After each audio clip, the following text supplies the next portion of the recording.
complaints about evolution. A lot of complaints. And this is probably number one. Evolution is just a theory, right? It's just some guy's idea, right? How many of y'all have heard that? I hear it all the time. The problem with this is that it doesn't take into account what scientists mean when they say the word theory.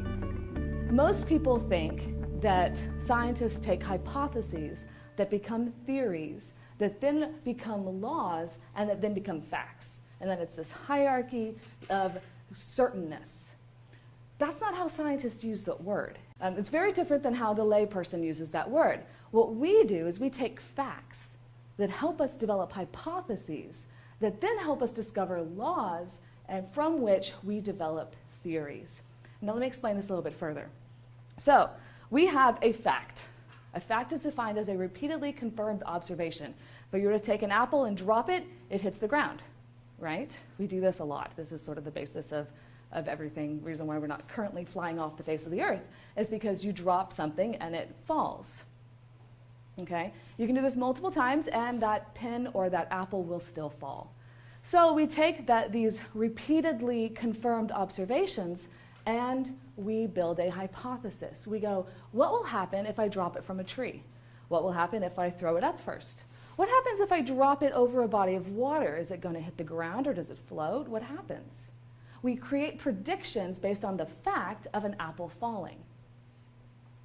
So what happens when you drop an apple in space? Does it fall? No. And that's important because facts change based on the circumstances. A fact is only true in that place at that time in those circumstances.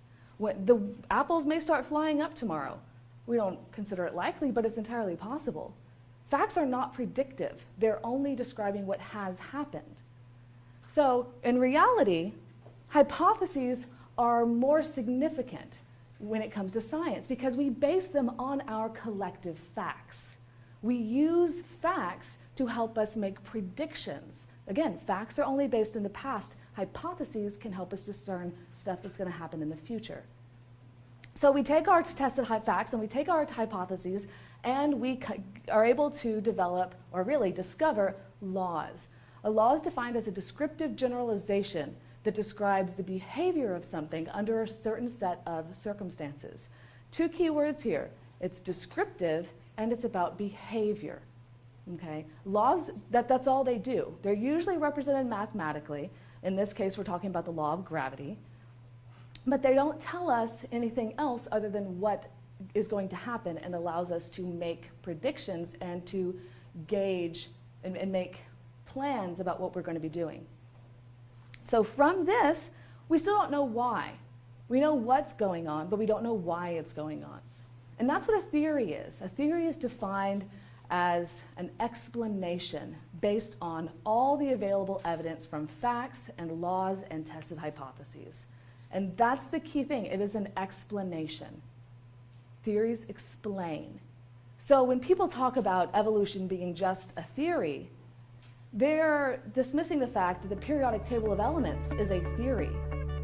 There's the theory of electricity. There's the germ theory of disease. There's the cell theory. These are all theories that we don't go, oh, it's just a theory. No, because a theory explains everything. So when we talk about evolution being a theory, we're not saying it's just some guy's idea.